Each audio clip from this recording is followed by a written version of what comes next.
앞서 1강에서 우리는 발자국, 발자취에 대한 이야기를 나눴습니다. 누군가의 걸음이 만든 발자국은 그 뒤를 따르는 누군가의 길이 된다고 말이죠. 우리가 어디로 가야 하는지 몰라 하는 이 시대에 아빠 그리고 부모에게 먼저 그 길을 걸었던 칼비테 목사의 발자국을 소개했습니다. 여러분, 그 사실을 아십니까? 전 칼비테 역시 누군가의 발자국을 따라 자신이 어디로 갈지 그 걸음을 정했다고 생각합니다. 그는 고대 그리스와 로마에서부터 당대 교육가에 이르기까지 수많은 이들의 발걸음을 살펴보았습니다. 그 중에서 페스탈로치의 발자국에 가장 큰 영향을 받았습니다. 마치 항해사가 어두운 하늘, 폴라리스, 북극성을 보고 항해하듯 어두운 교육 현실에서 페스탈로치의 교육 철학을 북극성과 나침반 삼아 자녀 교육의 항해, 아빠 육아의 항해를 떠났던 것입니다. 페스탈로치가 나침반이라면 칼비테는 항해하는 선장이었습니다.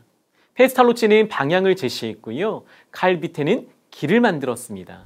페스탈로치는 훌륭한 부모를 찾고 있었습니다. 학교에서 교육이 일어나긴 하지만 아이에게 가장 많은 영향을 끼치는 곳이 가정이라고 그는 주장했습니다. 그래서 부모가 된다는 것은 위대한 일인 거죠. 페스탈로치는 부모의 사랑이 아이에게 가장 중요하다고 주장합니다. 부모에게 요구되는 사랑은 어떤 사랑일까요? 페스탈로치에 의하면 이 사랑은 a thinking love, 지식을 갖춘 사랑이라고 했습니다. 특히 태어나서 6년 동안 부모가 행하는 지식의 사랑이 자녀의 앞날을 바꿀 수 있다고 주장합니다. 그렇습니다. 페스탈로치는 어떤 의미에서 조기 교육을 주장한 거죠. 여기서 주의할 것은 이들이 언급하는, 페스탈로치가 언급하는 조기 교육은 우리가 흔히 말하는 조기 교육은 아니라는 겁니다. 정확히 말해 그들의 주장은 이거죠. 결정적 시기를 놓치지 않는 적기 교육, 잠재력 교육입니다. 페스탈로치는 50년의 시간을 바쳐 어린 시기 교육, 조기 교육이 한 아이에게 얼마나 큰 자산이 될 수 있는지를 연구했습니다. 그에게는 소원이 있었습니다. 페스탈로치가 어머니들에게 보내는 편지라는 책을 보면 그의 소원이 소개되어 있는데요. 아동의 조기 교육에 성공하려면 우리는 많은 유능한 동지들을 필요로 합니다. 이들의 영원한 사랑과 지혜가 이 한 목적에 받쳐져 크게 공헌해야 하겠습니다. 우리가 모두 노력해서 이바지해야 할 곳도 바로 이 재단입니다. 그의 말입니다. 이제 저는 많이 늙었습니다만 이 사업 성취가 아직도 제 소원입니다. 페스탈로치의 말을 들어보니 어떻습니까? 오늘날의 교육, 특히 유아교육에 지대한 영향을 끼친 인물인 그의 이야기를 들으니 어떤 생각이 드시나요? 그가 50년 교육에 몸을 담으며 자신의 이론을 주장하던 그 시절, 이와 같이 좋은 주장들을 했지만 그는 결코 대세는 아니었다는 사실 아십니까? 당시 교육의 대세는 에밀의 저자 루소였습니다. 루소는 천재는 타고나는 것이라고 주장합니다. 어떤 환경에서 어떤 교육을 받느냐보다 어떤 재능을 타고났는지가 더 중요하다고 주장하는 거죠. 대다수 사람들은 그의 주장을 받아들였습니다. 루소의 주장은 이겁니다. 똑같은 교육을 받아도 타고난 재능에 따라 결과물이 다르다는 겁니다. 꽤 설득력 있죠? 페스탈로치는 반대합니다. 쌍둥이라도 다른 환경에 보내 다른 교육을 받게 한다면 전혀 다른 운명, 전혀 다른 삶을 산다는 거죠. 페스탈로치는 당시 교육관과는 전혀 다른 이론을 내세웠고요. 새로운 걸음들을 걸어갔습니다. 그런 그에게 필요한 게 있었습니다. 경험과 사례입니다. 자신의 이론과 주장이 맞다는 근거가 필요한 거죠. 아무도 밟지 않는 눈 위에 첫 발자국을 남기는 것도 중요하지만 그 발자국을 따라 길을 만들어내는 것 역시 무척이나 중요했던 겁니다.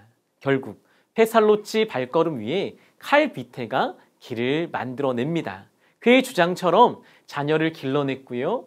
전응아라고 불리던 아들을 천재로 만들어냈습니다. 페스탈로찌는 뒤를 따라오던 칼비테가 너무나도 감사했습니다. 그의 육아 이야기를 꼭 책으로 만들어 달라고 몇 번이나 칼비테에게 요청합니다. 그렇게 이 땅에 빛을 보게 된 책이 바로 칼비테 교육법입니다. 더불어 아버지가 만든 길을 더 견고하게 닦아놓은 책, 그의 아들 칼비테 주니어가 쓴 교육법이 공부의 즐거움이란 책으로 우리들에게 남아 있습니다. 이 두 권의 책을 기반으로 해서 칼비테 교육이 무엇인지, 그가 걷고 만들었던 길이 무엇인지 여러분께 소개해 드리려고 합니다. 저는 칼비테의 교육을 공부해 보면서 5가지 키워드로 개인적으로 정리했습니다. 칼비테 교육법을 5문장으로 조리면 이와 같겠죠. 첫째, 믿음이 중요하다. 둘째, 시기가 중요하다. 셋째, 균형이 중요하다. 넷째, 흥미가 중요하다. 다섯째, 환경이 중요하다.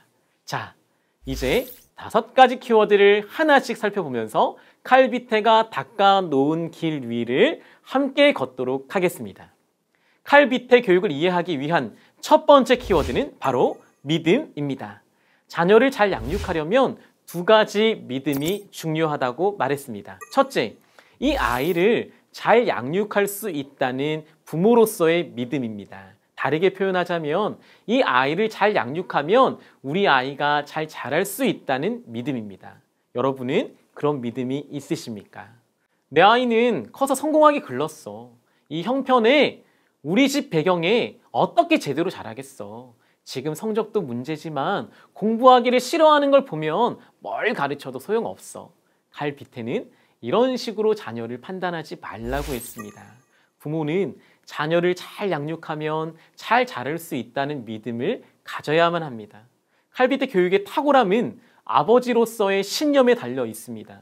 칼비테는요, 청년 시절부터 나는 좋은 아버지가 되고 싶어 라는 꿈을 가지고 있었어요. 그러나 이른 나이에 결혼하지는 못했습니다. 늦은 나이, 한참 늦은 나이에 한 결혼이지만 좋은 아빠가 되고픈 자신의 꿈처럼 정말 좋은 엄마가 될 수 있는 한 여인을 아내로 맞이했습니다. 두 사람은 정말 가난했다고 해요. 그러나 한 가지 믿음이 있었습니다. 비록 나에게 재산은 없지만 그 어떤 부자보다 섬세한 교육을 하기로 결단을 했고요. 섬세한 교육을 시키면 그 무엇보다 우리 자녀가 잘 자라게 될 것이라는 믿음이 그들에게 있었습니다. 그토록 좋은 아빠가 되고 팠던 그는요, 50세 정도가 되어서야 겨우 아기를 가집니다. 드디어 좋은 아빠가 될 수 있는 기회가 생겼어요. 근데 이게 웬일입니까? 태어난 지 첫 아이는요, 며칠 만에 장티푸스에 걸려 죽게 됩니다. 엄청난 충격이죠. 목사였던 그와 그의 아내는 큰 아이가 죽은 이후 간절하게 기도합니다. 하나님, 한 번만 더 자녀를 제게 허락하신다면 저 정말 잘 키울게요. 그리고 그들의 기도는 응답되었습니다. 그의 나이 51세, 다시 아기를 가집니다. 첫 아이를 잃은 후 칼비테는 또 하나의 믿음을 가지게 되었습니다. 건강한 아기를 낳기 위해서는 태교부터 신경을 써야 된다는 거죠. 기도대로 또 자신들의 신념대로 부부는 성심껏 태교했습니다. 어떻게 태교했는지 궁금하시죠? 먼저 먹는 것을 조심하라고 합니다. 독일은 맥주의 나라죠. 그러나 결코 그들은 술을 먹지 않았습니다. 먹고 싶은 것을 먹기보다 영양이 풍부한 음식을 먹으려고 애썼다고 해요. 어떻게든 신선한 공기를 아이에게 주려고 늘 산책했다고 합니다. 아이에게 좋은 것을 들려주기 위해서 임신 기간 부부는 싸우지 않았어요. 임신한 아내를 정성스럽게 보살폈고요.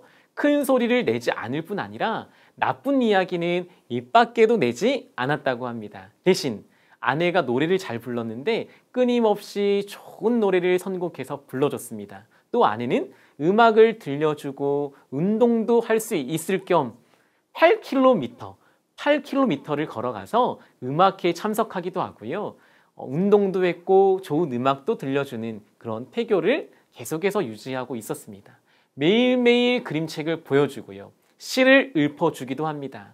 습관이 무엇보다 중요하기에 무조건 그들은 일찍 자고 일찍 함께 일어났다고 합니다. 그런 말을 많이 하죠. 아이의 잠 시간은 뱃속에 있을 때의 엄마의 수면 시간에 많은 영향을 받는다고 말입니다. 칼비테는 아들에게도 이런 말을 남겼습니다. 얘야, 천재는 타고나는 거라지만 그건 정확히 임신기에 결정되는 거야. 한마디로 태교를 잘 하라는 겁니다. 혹시 이세를 계획하고 계신 분이 계시면 꼭 태교에 신경 쓰시기를 바랍니다. 여기까지는 좋습니다.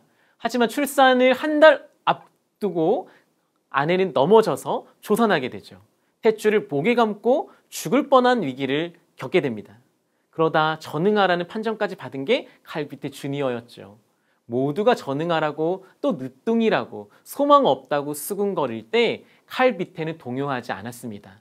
여전히 그에겐 믿음이 있었습니다. 1강에서 다뤘지요. 잠재력 100점 수준의 아이를 20점의 교육을 시키는 것보다 잠재력 50점 수준의 전응하라도 45점까지 교육시키는 게 더 낫다고 그는 믿었습니다. 그 믿음이 당대 최고의 천재 칼비테 주니어를 만들어냅니다. 이번엔 두 번째 믿음입니다. 아이가 스스로 가지는 믿음 역시 중요합니다. 그는 이렇게 고백해요. 어른이건 아이건 자신감을 잃으면 아무 일도 할 수 없다. 자신감은 한마디로 자신을 스스로 믿는 것이란다. 아들 칼비테 주니어는 어려서부터 자신감이 충만하진 않았다고 해요. 자신감이 부족했던 아들을 키우며 아버지 칼비테는 이런 소신을 가졌습니다. 그는 가장 훌륭한 교육 방법은 아이가 자신감을 갖도록 항상 격려하는 것이라고 믿고 주장했어요. 여러분은 어떠십니까? 잘 격려하고 계십니까? 그렇다면 어떻게 격려해야 아이가 스스로에 대한 믿음을 가질까요? 칼비테는 착한 행동을 할 때마다 칭찬을 아끼지 말라고 조언합니다. 어린 시기부터 착한 행동을 할 때 누구보다 감사해하면서 긍정적으로 칭찬하고 강화시킨다면, 또 격려하고 그를 축복한다면 그 아이에게 도움이 된다는 거예요. 그럼 아이는 자라면서 그 착한 행동을 습관처럼 가지게 된다고 그는 조언하고 있습니다. 여기서 한 가지 팁을 드립니다. 칼비테는 행동 기록장을 만들어서 활용했습니다. 이 행동 기록장은요, 잔소리 기록장은 아닙니다. 선행 기록장이죠. 착한 행동을 할 때마다 기록장에 꼭 기록을 했습니다. 아이의 착한 행동들을 일기처럼 남겨놓으니 어떤 일이 생겼을까요? 아이가 자라면서 자신의 착한 행동들을 아빠가 써놓은 이 행동 기록장을 보게 된 겁니다. 그걸 보면서 그걸 써준 부모에게 감사하고 늘 행복한 얼굴로 행동 기록장을 사모하며 보더란 거죠. 그리고 착한 행동이 습관처럼 늘어났다는 겁니다. 칼비테 교육의 두 번째 키워드는 시기입니다. 아이를 잘 양육하려면 시기가 매우 중요합니다. 플라톤은 그에 져서 국가론에서 사람을 도자기에 비유합니다. 그는 사람이 도자기라면 유년기는 도자기를 빚는 찰흙이라고 묘사했어요. 유년기에 어떤 교육을 받느냐에 따라 어떤 모양의 도자기가 되는지 그 형태가 결정된다는 거죠. 칼비테는 플라톤의 이 말을 그대로 받아들였습니다. 그가 포커스를 맞춘 시기가 바로 유년기입니다. 아직 형태가 결정되지 않아 부모에 의해 모양을 갖출 수 있는 시기가 바로 유년기, 아동기죠. 교육학에서는 이 시기를 결정적 시기라고 부릅니다. 어린 시절 여러분 찰흙놀이를 해보셨나요? 요즘 아이들은 클레이, 컬러 점토를 많이 사용하죠.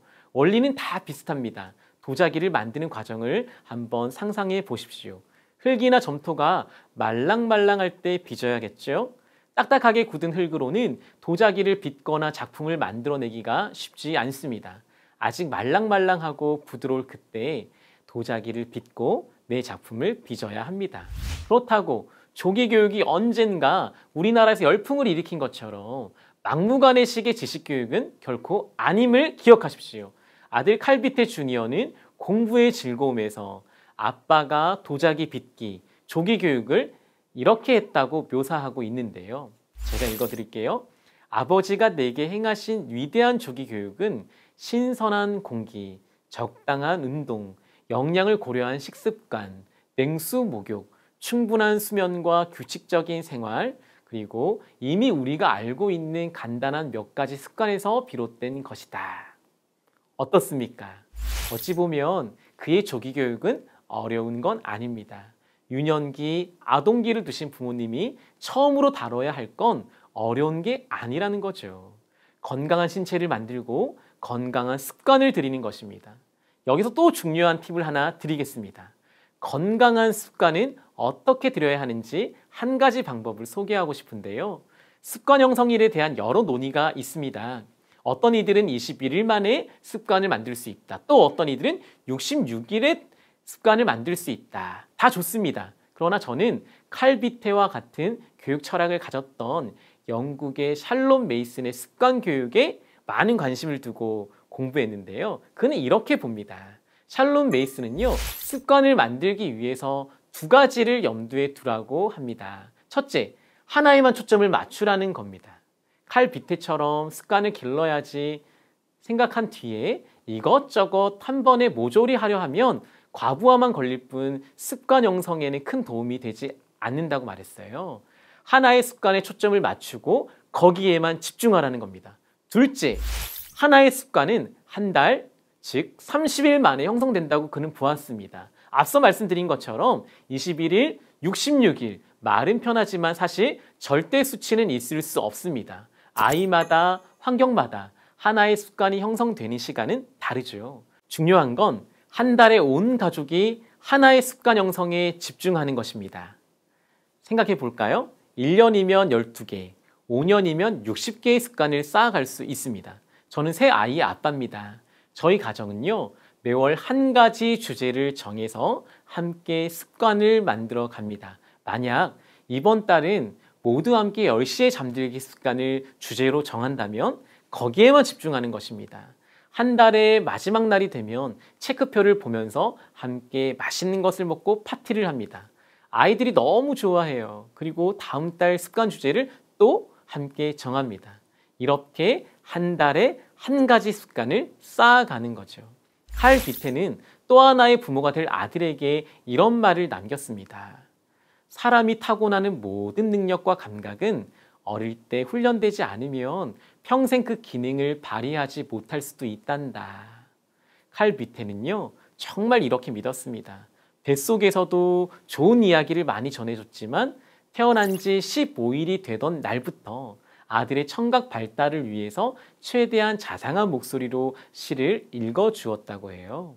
시각, 촉각을 발달시키기 위해서 각양각색의 장난감 교구를 직접 만들기도 했고요. 관찰하고 느끼도록 도와줬습니다. 벽지까지도 신경 썼습니다. 벽지마저 그에겐 교육이었죠. 아름다운 문양의 다양한 벽지를 방마다 제각각 다르게 붙여두었습니다. 방문을 열고 들어갈 때마다 볼 수 있도록 도와준 거죠. 그리고 다양한 색채의 그림들도 붙여두었습니다. 저는요, 이 사람의 이 의견을 따라 이런 적용을 해봤습니다. 저희 집에 들어가자마자 제가 좋아하는 그림들이 현관문 앞에 걸려 있습니다. 그림 4점이 걸려 있는데요. 제가 가장 좋아하는 작가들입니다. 그리고 그 그림들에 대한 이야기들을 아이들에게 전해줍니다. 시간이 지나면 또 여러 의미를 가지고 이 그림들을 바꿀 예정이에요. 제가 섬기고 있는 교육기관 대영드림 아카데미 복도에는 매월 한 가지 주제에 따라 정한 클래식 그림들이 전시되어 있습니다. 그림에 대한 이야기들도 선생님들을 통해 듣게 되죠. 어릴 때부터 영어 공부하자 이런 식의 조기 교육과는 전혀 다른 거죠. 칼 비테가 책 한 권을 보고 이런 교육을 한 것은 아닙니다. 그는 역사 속 수많은 사람들의 사례를 수집했습니다. 신곡의 저자 단테, 역사 속 최고의 천재 레오나르도 다빈치, 미켈란젤로와 라파엘로 모두 어린 시절부터 관심 어린 교육을 받은 사람이라고 해요. 그리고 빛의 화가로 불리는 렘브란트 역시 아름다운 그림과 문양을 보며 유아 시기를 보냈다고 합니다. 1살이 되기도 전에 다양한 색깔, 물체들을 통하여 시각을 자극받았다고 하죠. 렘브란트는 2살이 채 되기도 전에 회색의 개념을 이해했다고 해요. 회색에도 다양한 색이 있다는 걸 알기도 했고요. 칼 비테는 거기다 음악을 좋아하는 어머니를 통해서는 음악에 대한 경험도 접했겠죠. 저도 적용해 보았습니다. 저는 세 자녀가 어릴 때부터 실용악기 하나, 클래식 악기 하나를 접하도록 했습니다. 이유는 간단해요. 클래식 악기를 배우다 보면 자연스레 클래식 음악을 듣게 될 것이라고 여겼기 때문이죠. 실용 악기를 또 배우다 보면 현대적인 음악도 배울 것이라고 생각했습니다. 결과는 대만족입니다. 저희 아이들은요, 아이돌 음악은 잘 모르지만 매일 클래식 음악, 또 명화에 소개되고 등장하는 OST를 즐겨 듣곤 합니다. 또 연주하기도 하고요. 최근 아내와 그리고 세 자녀가 함께 연주하는 시간이 있어서 녹음을 했습니다. 아내는 피아노를 치고 아이들은 자기가 배운 악기들로 연주를 하는데 저에겐 얼마나 큰 감동이 되었는지 모릅니다. 저는요, 한글, 영어처럼 음악과 그림도 하나의 언어라고 생각합니다. 어린 시절 이 감각들을 모국어처럼 배워놓는다면 얼마나 풍성할까요? 그림을 전수하는데 너무 좋은 도구 하나가 있는데요. 소개해 드릴게요. 그림책입니다. 그림을 언어로 배우지 못한 어른은 계속 글을 읽어주려 하는데 아이들은 그림 하나하나에서도 많은 것을 배운다는 것 아십니까? 칼비테 역시 여러 그림책을 보여주었다고 합니다. 재미있는 동화도 계속 들려주었고요. 언제요? 어린 시기에 말입니다. 그는 이렇게 말합니다. 내게 행복한 유년 시절을 선물하는 것만큼 내게 중요한 일은 없었단다. 그는 이어서 또 이렇게 말했습니다. 어린 시절에 누려야 할 행복과 즐거움을 잃어버린 사람은 훗날 어른이 되어서도 공허한 삶을 살 뿐이란다. 정말 아들은 행복했을까요? 칼비테 주니어는 스스로 너무나도 행복한 어린 시절을 보냈다고 고백합니다. 조기교육, 이른 나이의 조기교육은 결코 압박식 교육, 교육식 교육이 되어서는 안 됩니다. 아이도 행복하고 아이가 성장하고 아이가 잘하는 교육이 되어야만 하는 거죠. 칼비테 교육의 세 번째 키워드는 바로 균형입니다. 그는 자녀 교육을 피아노 건반에 묘사하는데요. 제 아무리 좋은 연주가라고 할지라도 예외 없이 신경 써야 하는 게 있다고 해요. 바로 조율입니다. 모든 음이 제 소리를 정확히 내도록 조율하지 않으면요, 그 어떤 음악가도 불협화음을 낼 수밖에 없습니다. 조율이 되지 않으면 연주를 아무리 잘해도 엉망이 되겠죠.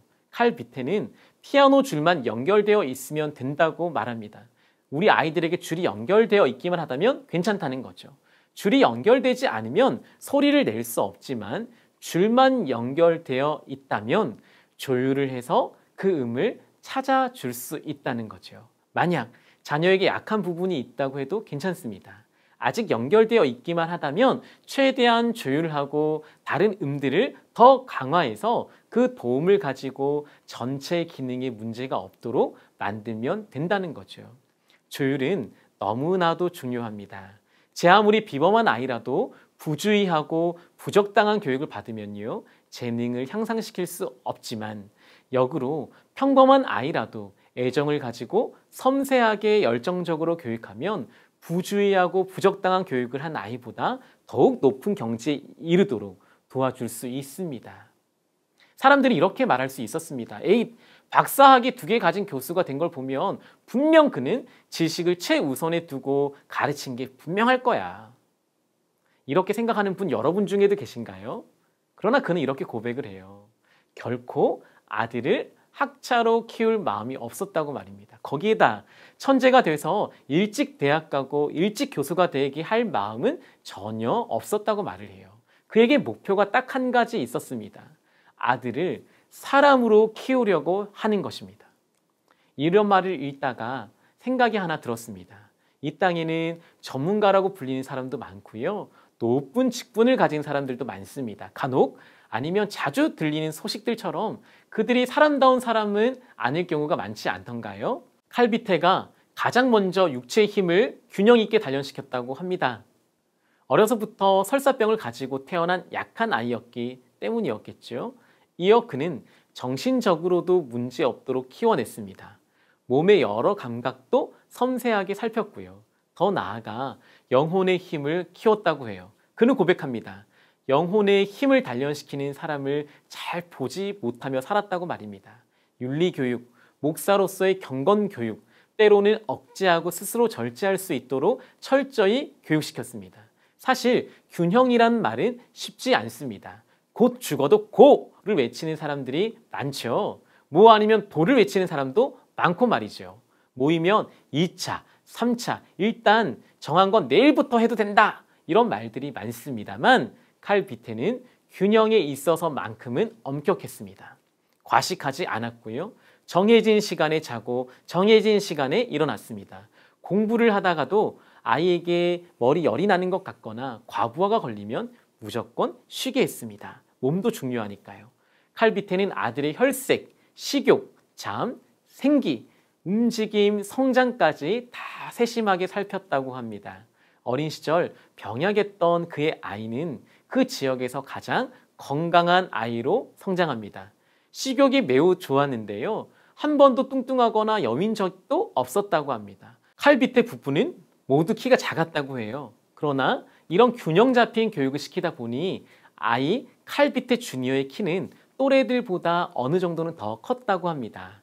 그러다 보니 어느덧 균형을 잡힌 교육을 시키다 보니 어느덧 잘 자랐다는 게 그의 이야기입니다. 넘어가 볼까요? 칼 비테 교육의 네 번째 키워드는 바로 흥미입니다. 아들 칼 비테 주니어 교수가 언젠가 아버지에게 이렇게 질문합니다. 아버지, 어떤 교육이 가장 좋은 교육인가요? 그때 아버지는 이렇게 대답을 합니다. 뭐가 좋은 교육이냐고?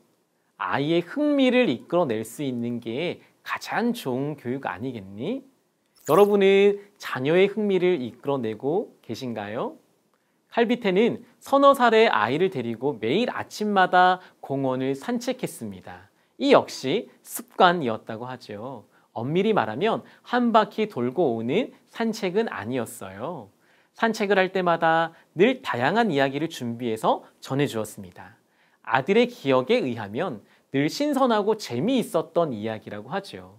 어느 날은 독일의 역사 이야기, 또 어떤 날은 인도와 중국에 대한 이야기도 들었다고 해요.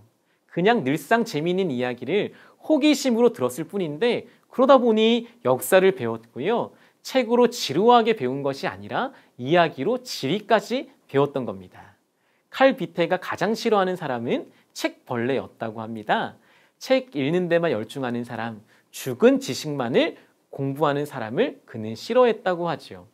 우리 아이는 공부하는 기계가 아니라 참 지혜를 얻어야 하는 소중한 존재라고 생각했던 것입니다.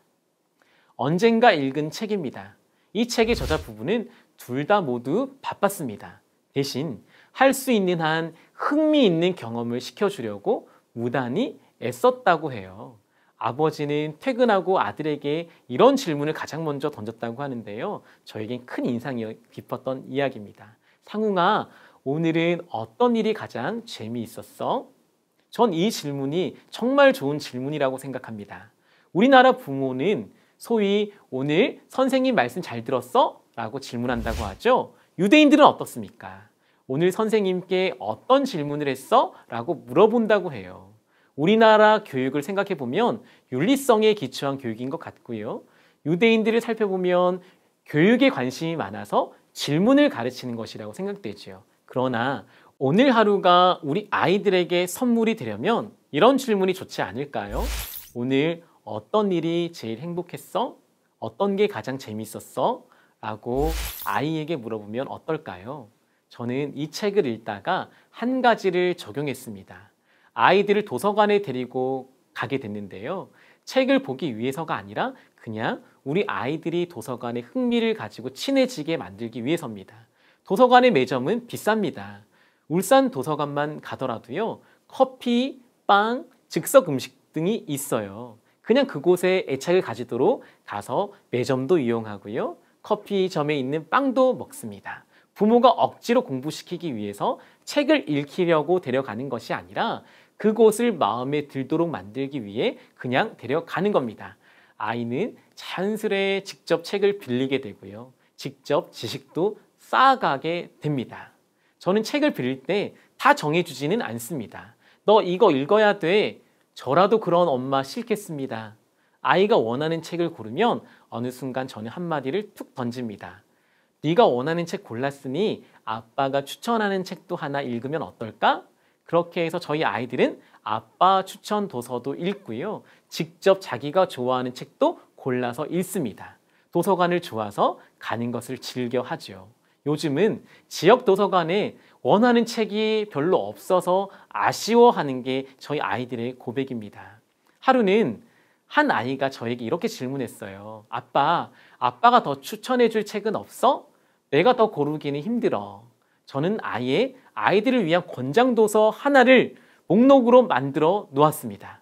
스스로 체크하면서 책을 읽어가도록 하고 있는데요. 권장도서 외에도 재미있는 책이 있으면 더 추천해 달라고 아이는 요청합니다. 아빠의 권유, 권면, 추천이 먹히고 있다는 뜻 아니겠습니까? 여하튼 이토록 흥미를 끌면서 스스로 관심을 가지게 하는 게 가장 좋은 교육이라고 칼비테는 언급했습니다. 자, 다음입니다. 칼비테 교육의 마지막 5번째 키워드는 환경입니다. 제가 종종 이야기하고 또 정말 좋아하는 비유 하나가 있어요. 칼비테가 이야기하던 상수리 나무 이야기입니다. 상수리 나무는 30m까지 자랄 가능성이 있다고 합니다. 한마디로 상수리 나무의 잠재력이죠. 상수리 나무 하면 조금 어려울 수 있으니 도토리 나무로 생각하면 어떨까요? 여기 도토리 하나가 있습니다. 정말 볼품없습니다. 다람쥐가 와서 먹어버릴 먹이일 뿐이죠. 그런데 이 도토리가 땅에 심기기만 하면 말은 달라집니다. 30m까지 자라서 사계절이 푸르른 나무가 될 수 있는 거죠. 이제는 다람쥐들의 보금자리가 될 나무가 될 수 있습니다. 문제는 여기에 있습니다. 이 나무는 말씀드린 대로 30m까지 자랄 가능성, 잠재력이 있습니다. 이건 어디까지나 가능성, 잠재력일 뿐입니다. 실제로 그렇게 자라는 것은 드문 일이라고 해요. 대개 12에서 15m 정도 자란다고 하지요. 열악한 환경에서는 6에서 9m밖에 못 자란다고 합니다. 하지만 비료와 물을 주면서 정성껏 좋은 환경에서 보살피면 18에서 21m, 많게는 24에서 27m까지 자란다고 하죠. 다시 말해 좋은 교육 환경을 통해 성장시킬 수 있다는 겁니다. 칼비테는 이 잠재력은 시간이 지날수록 차츰 줄어든다고 하는데요. 그의 말에 따르면 아동 잠재력 체감 법칙입니다.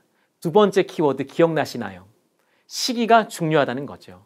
또 하나 중요한 게 있습니다. 그 시기에 적합한 환경을 제공하라는 겁니다. 여러분, 그 사실을 아십니까? 가장 좋은 태교는 가장 좋은 태내 환경을 만드는 것이라고 하는데요.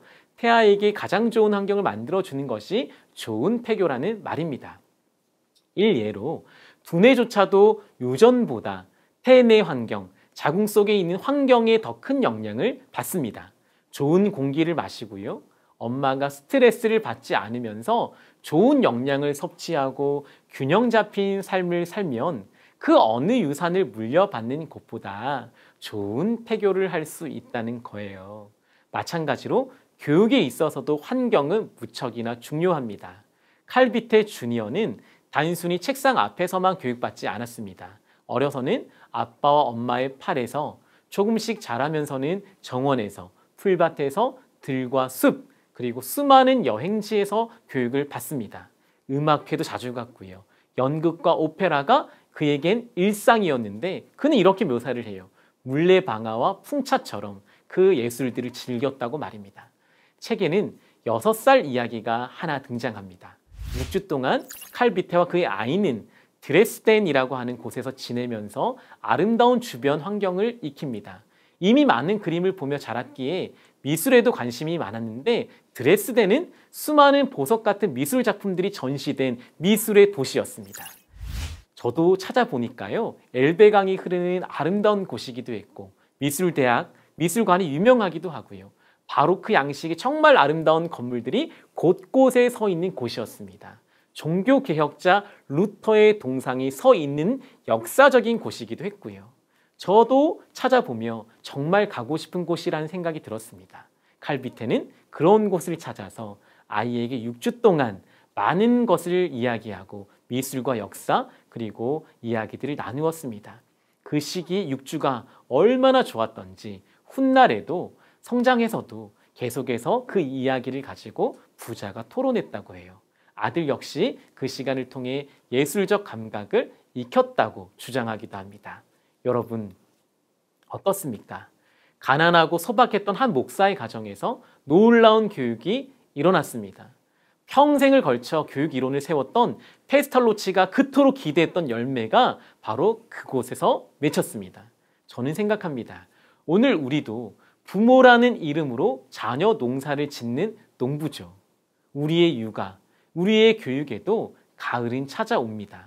그때 우리의 가을이 왔을 때 웃으며 결실 이야기를 할 수 있도록 해야 하지 않을까요? 이를 위해 오늘 나눴던 5가지 키워드를 꼭 기억하시기를 바랍니다. 리듬, 시기, 균형, 흥미, 그리고 환경. 이 5가지 키워드를 잘 활용해서 오늘 우리 가운데서도 이 시대 칼비태와 같은 좋은 아빠들이 나왔으면 좋겠어요. 가장 좋은 아빠는 아들이 평가할 거라고 저는 생각합니다. 박사, 교수, 시대의 천재를 키워서가 아니라 아빠를 가장 존경하고 자신이 받았던 교육을 가장 자랑스러워하는 아들 칼비태 주니어를 길러내고 그 아들의 고백을 들을 수 있었기에 그는 좋은 교육을 한 것입니다. 우리 인생의 가을이 왔을 때 우리도 자녀들에게 부디 이런 고백을 들을 수 있길 기대합니다. 자, 지금부터 시작입니다. 그 놀라운 시작이 아빠인 여러분, 부모인 여러분에게서 시작되길 바랍니다. 경청해 주셔서 감사합니다.